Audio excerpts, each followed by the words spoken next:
महाराष्ट्र राज्य परिवहन महामंडळाच्या वर्धापन दिनाचे औचित्य साधून येत्या 1 जूनपासून राज्यातील सर्वच बसस्थानकांवरील शौचालय सुविधा प्रवाशांसाठी पूर्णपणे मोफत उपलब्ध करून दिली जाईल, अशी महत्त्वपूर्ण घोषणा परिवहन मंत्री प्रताप सरनाईक यांनी आज येथे केली आहे।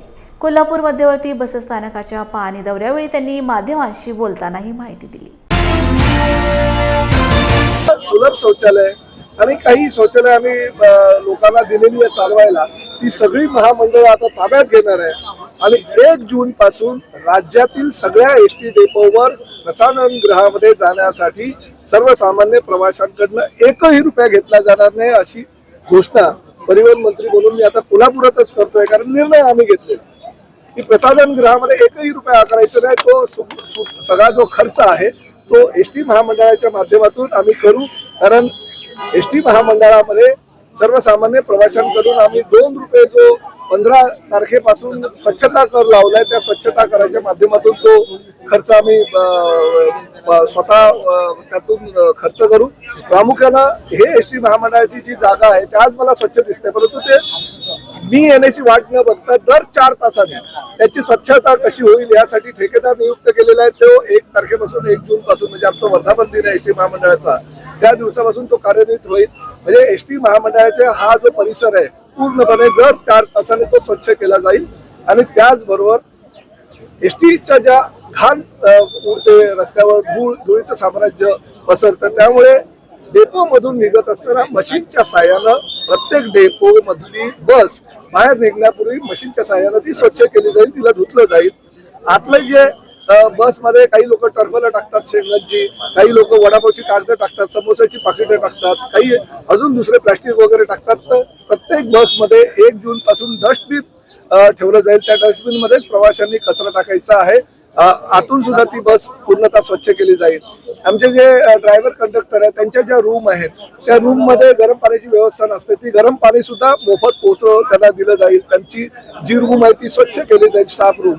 आणि त्याचबरोबर जे पानपोळी आहे ती पानपोळी सुद्धा आम्ही आमच्या कॉन्ट्रॅक्टरला की म्हणजे ठेकेदाराला सांगितलेलं आहे की ते पानपोळीची स्वच्छता ठेवणं, ते नळ चालू आहेत की नाही ते बघणं, नळामध्ये पाणी येत आहे की नाही बघणं, ह्या सगळ्या जबाबदाऱ्या ज्या आहेत त्या ठेकेदाराला दिलेल्या आहे।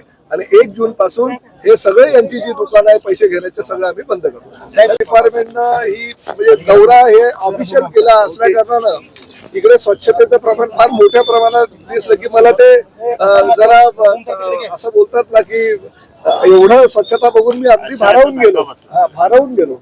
एवढी स्वच्छता म्हणजे माझ्या एसटी महामंडळाच्या शौचालयामध्ये कॅन्टीनमध्ये जर होत असेल तर मग मला असं वाटतं की मला आजपासून मग पाहणी दौरे बंदच करावे लागतील।